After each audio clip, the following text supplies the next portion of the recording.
السلام عليكم ورحمة الله تعالى وبركاته. كيف حالكم؟ نتمنى انكم تكونوا بخير وعلى خير.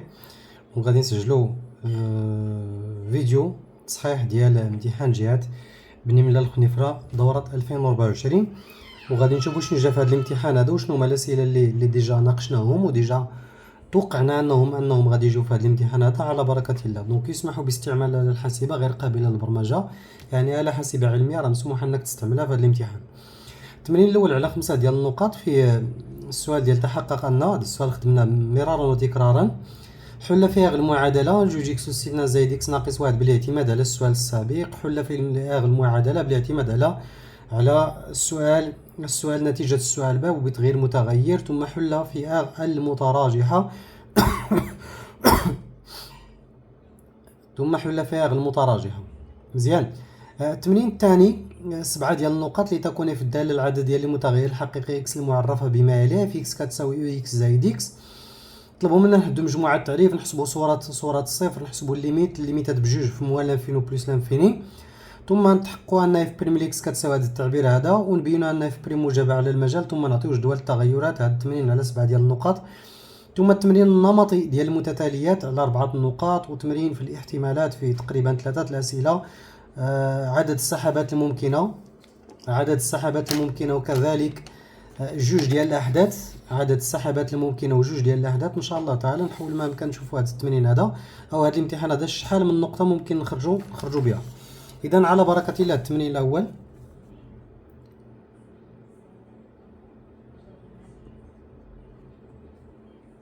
exercice 1.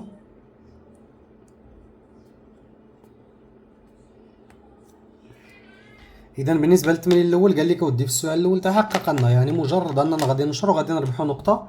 تحقق ان اولا، تحقق ان بالفرنسيه كيقول لك فيريفي كو. اذا واحد الف تحقق ان جوج عامل اكس زائد واحد، جوج عامل اكس زائد واحد، عامل اكس ناقص واحد على جوج. قال لك تحقق انها كتساوي جوج اكس أس 2، جوج اكس أس 2 زائد اكس ناقص واحد. اذا نشوفوا شنو غادي تعطينا. لدينا اذا هذه قلنا كنديروا فيها فقط النشر، يعني غتكتب هذه وغادي تنشر طاق بشويه عليك. جوج عامل اكس زائد واحد، عامل اكس ناقص واحد على جوج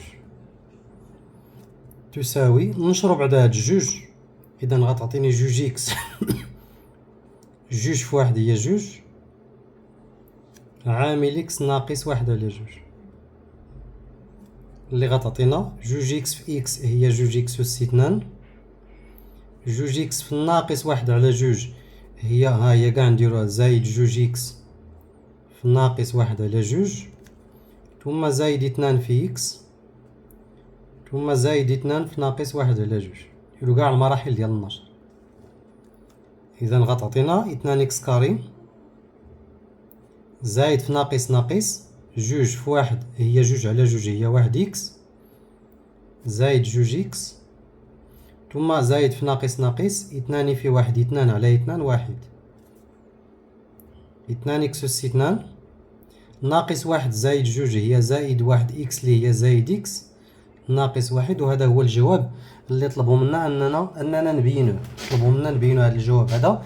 اذا هذا هو الجواب اللي طلبوا منا اننا نبينوه. نقطة.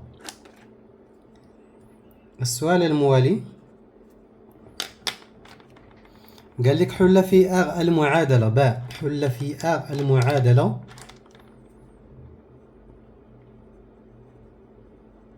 حل في المعادلة بالفرنسية résoudre dans l'équation. نعم سؤال خدمناه مرارا وتكرارا. بغينا دابا نحلوا هذه المعادلة في يعني المعادلة اللي عطونا هي جوج اكس أس 2 زايد اكس ناقص واحد كيساوي صفر. هذه بالاستعانة بنتيجة السؤال السابق. لدينا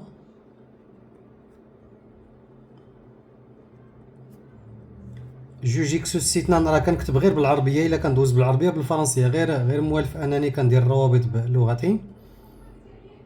اذا هنا غادي ندير قاعدة الجدال المنعدم، يعني هاد جوج إكس زايد إكس جوج إكس أس 2 زايد إكس ناقص واحد كتساوي صفر. هاد التعبير هذا ديال جوج إكس أس 2 زايد إكس ناقص واحد غادي نعوضو بهادي اللي نشرت هنا. إذا غادي نعوضو بجوج عامل إكس زايد واحد عامل إكس ناقص واحد على جوج كتساوي صفر. إذا جوج راه ما كتساويش صفر، يعني جوج راه بلا ما تكتبها كاع، إلا بغيتي ما تكتبهاش كاع، هذا كيساوي صفر وهذا كيساوي صفر.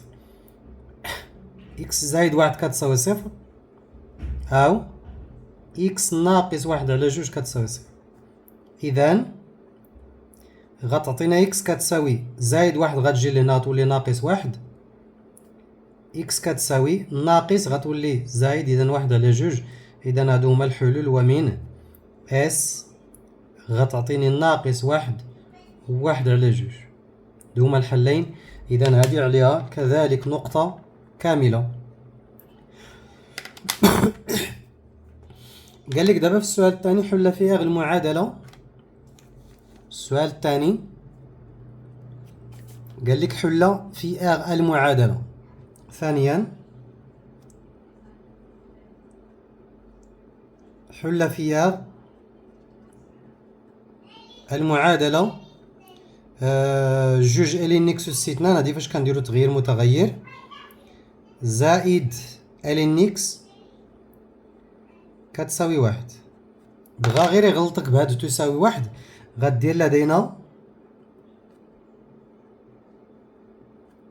جوج لين إكس أس 2 زائد لين إكس ناقص واحد كتساوي صفر. إذا هذه هي هذه فقط. شنو غادي نديرو؟ قلت لكم المنهجية هي كنديرو نضع إكس كتساوي لين إكس. عطيتكم المنهجية جاهزة ديال الجواب، غتقول لها المعادلة تصبح، غتولي عندك المعادلة هي جوج بلاصة الآلين غدير إكس أس 2 زايد إكس ناقص واحد كتساوي صفر. يعني بلاصة هذا بلاصة الآلين قلنا غادي نوضعو إكس. إذا هي بلاصة الآلين درنا إكس. إذا رجعناها لهاد المعادلة هادي. دابا غادي نقول لي من خلال السؤال السابق لدينا، غنقول ليه دابا من خلال السؤال السابق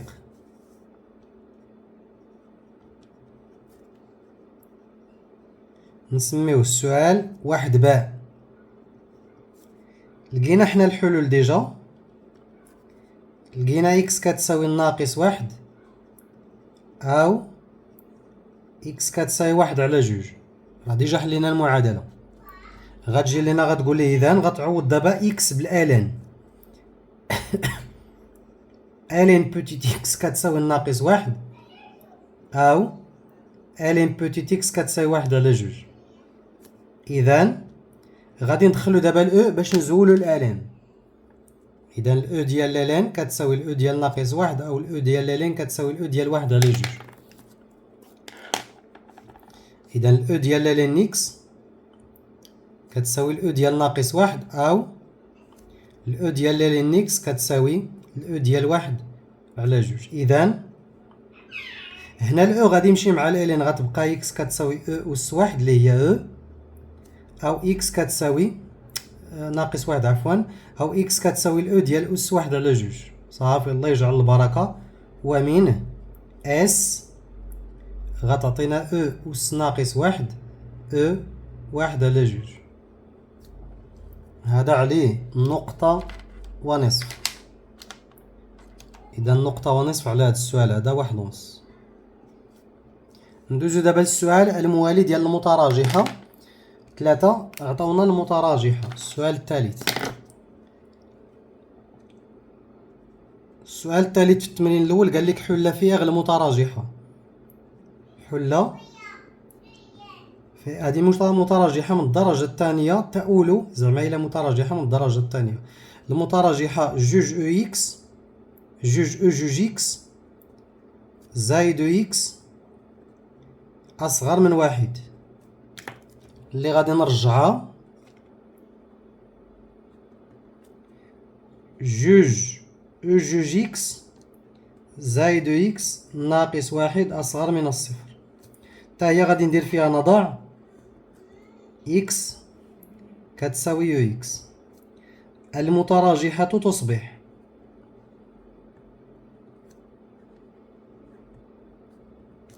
غتولي جوج إكس أس 2 زائد إكس ناقص واحد أصغر من الصفر.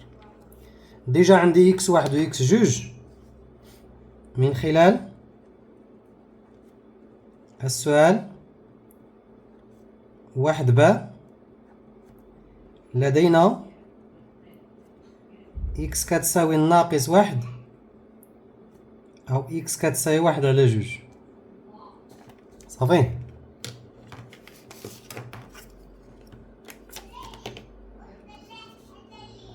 بالنسبة لهنا هادي غادي تولي بهاد الشكل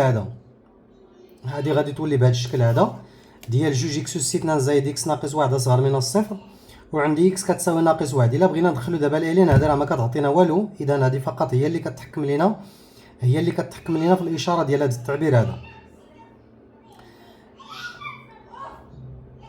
دونك من خلال السؤال واحد ألف لدينا عندنا هذه اللي ديجا نشرناها، إذا عندي جوج إكس أس 2 زائد إكس اعتذر كبيرة زائد إكس ناقص واحد كتساوي جوج عامل إكس زائد واحد عامل إكس ناقص واحد على جوج. غادي نعوض دابا بإكس، إذا جوج إكس أس 2 جوج إكس ناقص زائد إكس ناقص واحد كتساوي جوج إكس زائد واحد عامل إكس ناقص واحد على جوج. غادي نعوضها دابا هنا، بهادي.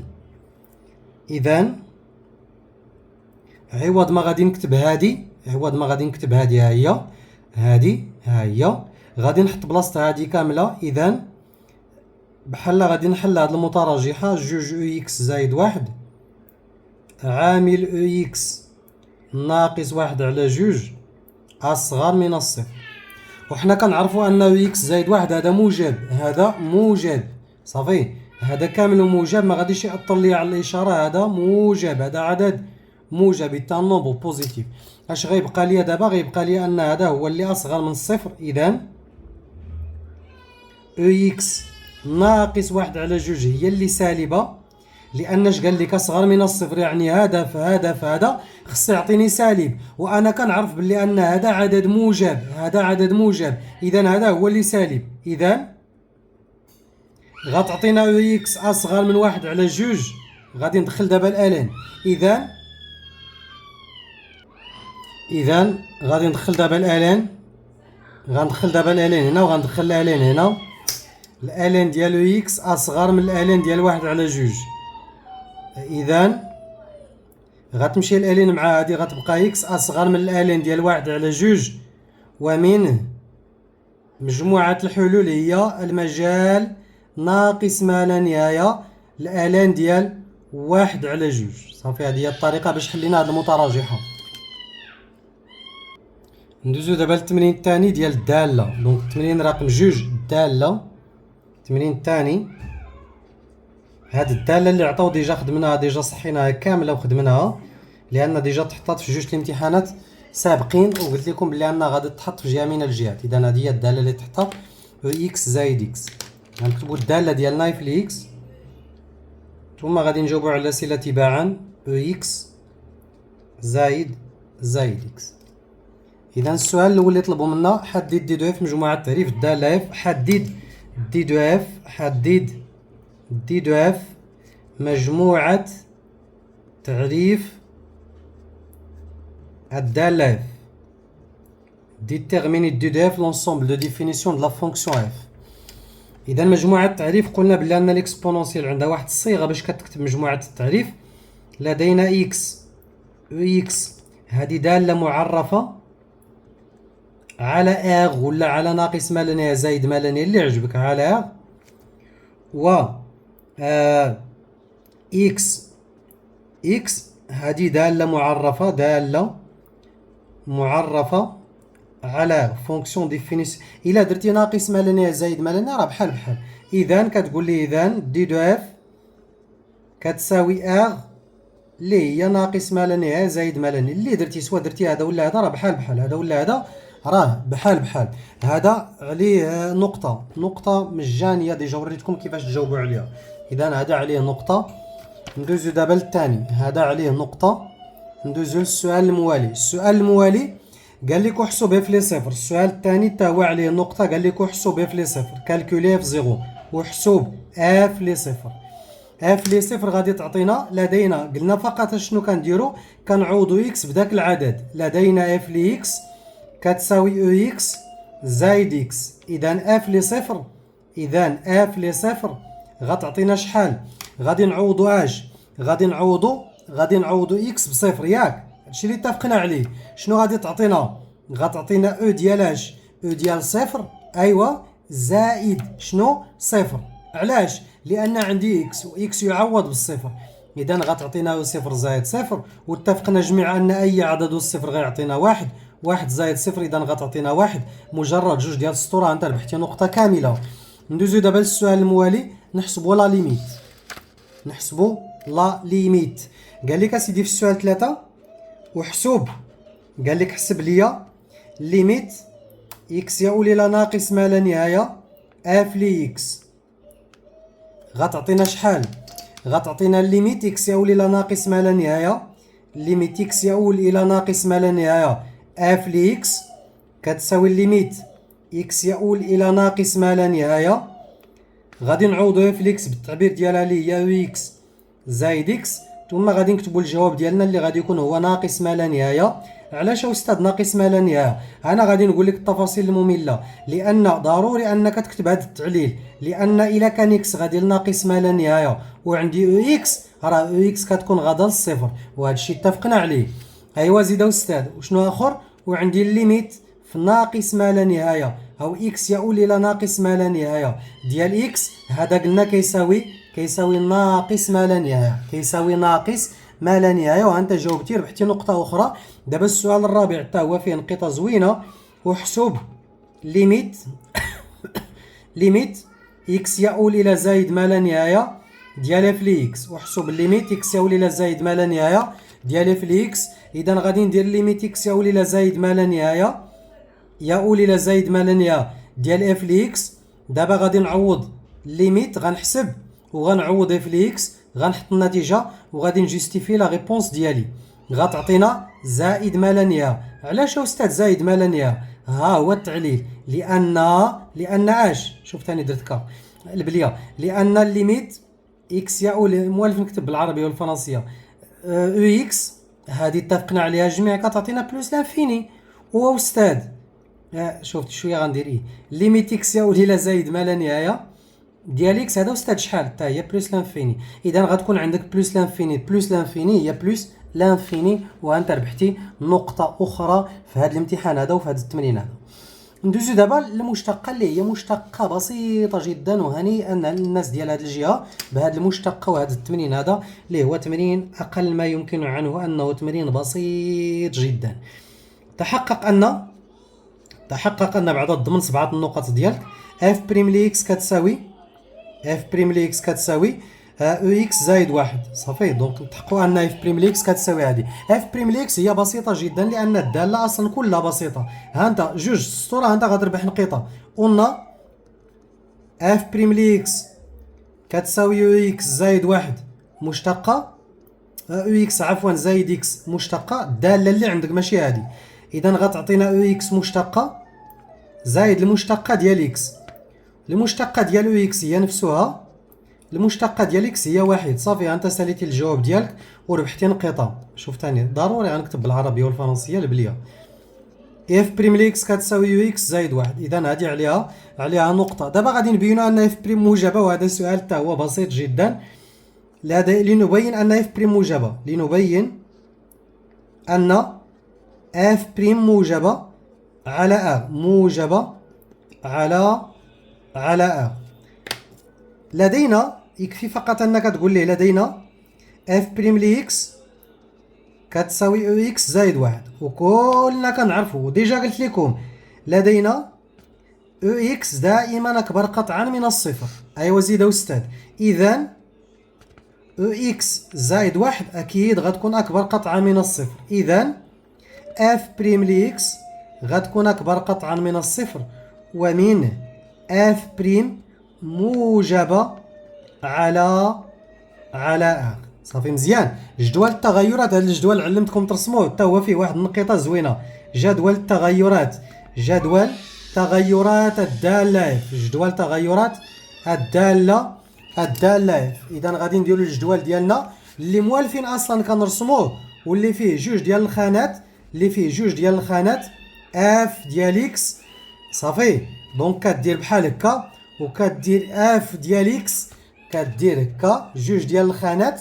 بالنسبه لهنا كدير اكس، وهنا كدير اف، وهنا كدير ناقص ما لا نهايه زائد ما لا نهايه، ثم كدير سهم طالع لا اقل ولا اكثر، وانت ربحتي انقطاط، لا اقل ولا اكثر وانت ربحتي انقطاط. وقلنا بالنسبه لهنا كنديروا النهايات، يعني غادي دير ناقص ما لا نهايه اللي خرجت لك قبيله، وهنا غدير زايد ما لا نهايه اللي خرجت لك، وانت ربحتي 7 ديال النقاط في هذا الامتحان هذا.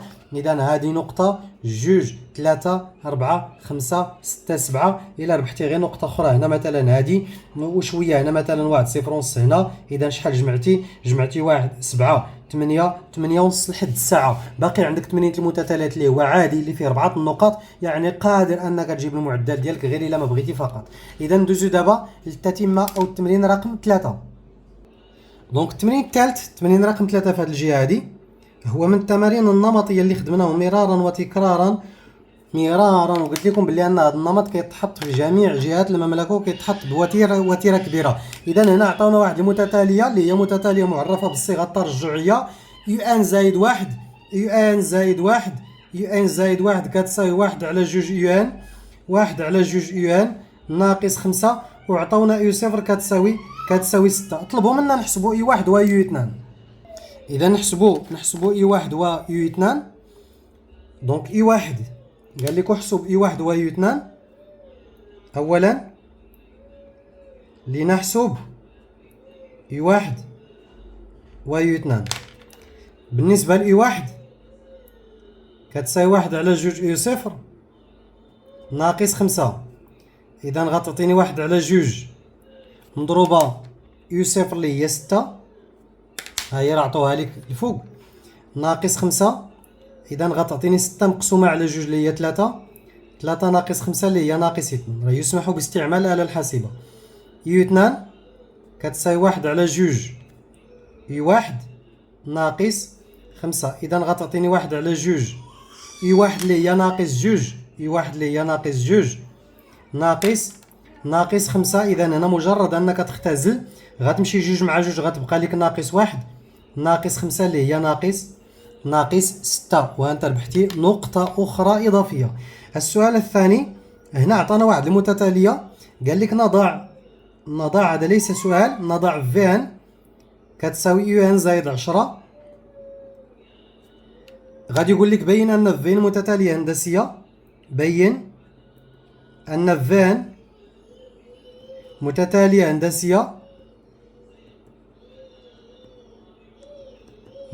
هندسية أساسها 1 على 2، أساسها كي كتساوي 1 على 2.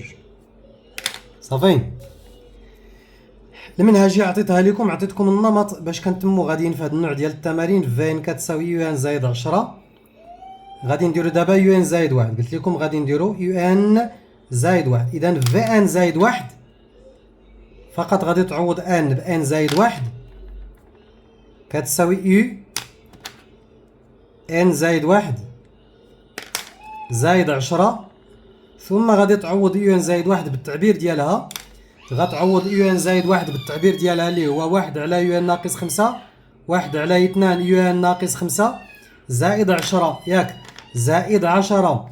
قلت لكم باللي اننا كنحسبوا هاد جوج ديال الارقام، اذا غدير 1 على 2 يو ان ناقص 5 زائد 10 هي زائد 5، ثم غادي نعملو بهذا العدد هذا اللي هو 1 على 2 عامل يو ان زائد كتقسم هذا على هذا 5 على 1 على 2، اذا غادي دير ما يسمى بالضرب في المقلوب، او ما يسمى سميناه حنا ما يصطلح عليه عند السي حسن هوب ودور في الكسور. هوب ودور في الكسور اي ان هذا الكسر غادي يجي هنا الفوق وغادي تقلب، اذا غتعطينا 2/1، ثم غتحسب حساب عادي ويسير. دونك غتعطيك 1/2 عامل يو ان، 5 مضروبه في 2 اذا غتعطينا 10 اللي غتعطينا 1/2 فان.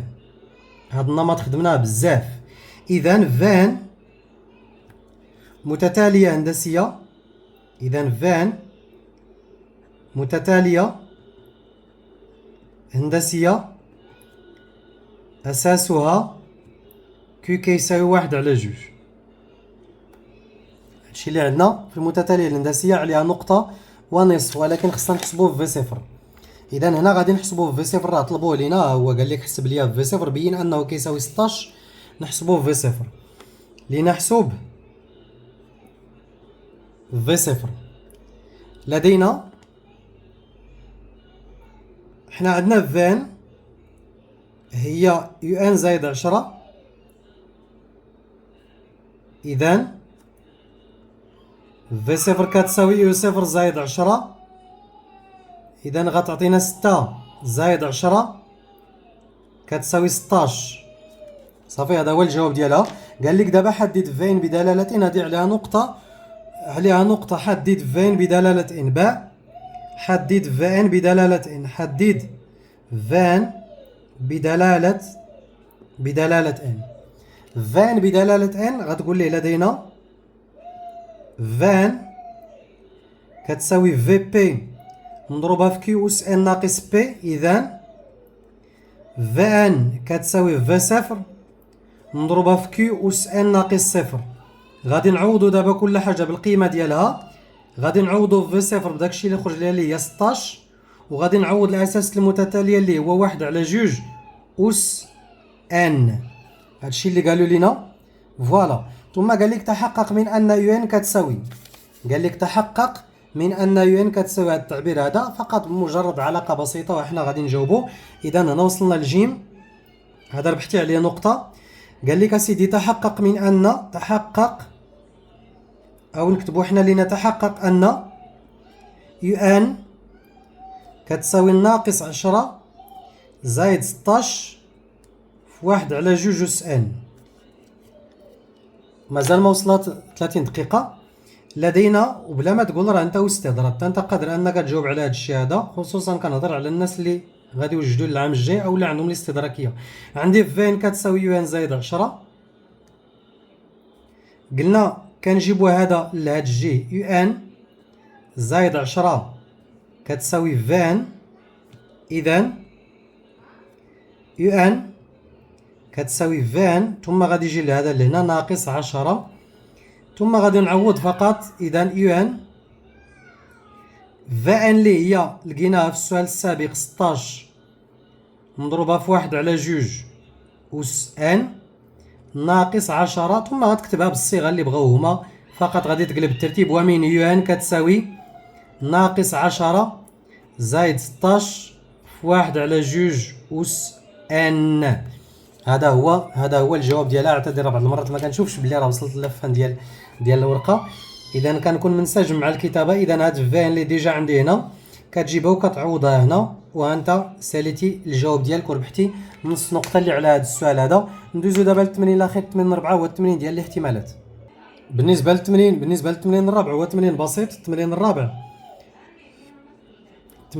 هو تمرين بسيط جدا ديال الاحتمالات. قال لك يحتوي الصندوق على 11 هاتف محمول. الصندوق فيه 11 هاتف محمول لا يمكن التمييز بينها باللمس. فيها 6 ديال الهواتف اصليه و5 الهواتف مزوره. قال لك غادي ناخذ منهم 3 ديال الهواتف من الصندوق، 3 الهواتف. قال لك اعطيني عدد السحبات الممكنه. عدد السحبات الممكنه هو، اذا الكاردينال ديال اوميغا هو السي. اذا عندي شحال؟ عندي 11 هاتف، غادي ناخذ منهم 3 تساوي، وغتحسب آلة حاسبة ولا بيديك، انا كنحسب بيدي. اذا غتعطينا 11 في 10 في 9 على 3 في جوج في واحد. آلة حاسبة، نجيبو آلة حاسبة ونحسبو. إذا غتعطينا 11 في 10 في 9 11 في 10 في 9 على 3 في جوج في واحد. إذا غتعطينا 165. إذا عطاتنا 165. 11 في 10 في 9 على 3 في جوج في واحد عطاتنا 165. دونك الحدث أ سحب 3 هواتف أصلية. الحدث أ ثانيا أ سحب 3 هواتف أصلية. سحب 3 هواتف أصلية. إذا سحب 3 هواتف أصلية. إذا غادي نشوفو شحال هما الهواتف الأصلية. عندي 6 غادي ناخد منهم 3. إذا هذا ساهل. الكاردينال ديال أ كيساوي الهواتف الأصلية عندي 6 غادي ناخد منهم 3. إذا غتعطينا 6 في 5 في 4. 6 في 5 في 4 على 3 في جوج في واحد. إذا غتعطينا 6 غتمشي مع 6. 5 في 4 غتعطينا 20. إذا لا بروبابيليتي ديال أ كتساوي الكارد ديال أ على الكارد ديال أوميغا. كتساوي الكارد ديال أ على الكارد ديال أوميغا. الكارد ديال أ على الكارد ديال أوميغا. إذا غتعطينا 20 على 165. إلا بغيتي تخليها هكا خليها هكا. بغيتي أنك تبسطها تختزلها فقط راه آلة حاسبة. 20 على 165. 20 مقسومة على 165. إذا غتعطينا 4 على 33. إذا غتعطينا 4 على 33. بالنسبة للحدث الموالي الحدث بي قال لك احتمال سحب 3 هواتف من نفس النوع. احتمال سحب يعني يا إما غيكونوا 3 الهواتف أصلية أو 3 ديال الهواتف مزورة. بي سحب 3 هواتف من نفس النوع. 3 هواتف من نفس النوع. سحب 3 هواتف من نفس النوع يعني كنقصدو الكاردينال ديال بي. الكارد ديال بي الهواتف الأصلية عندي فيهم راه ديجا حسبت شحال كيساويو. سي 3 من 6 اللي هي ديجا حسبتها 20. أولا 3 ديال الهواتف مقلدة هما 5 عفوا مزورة.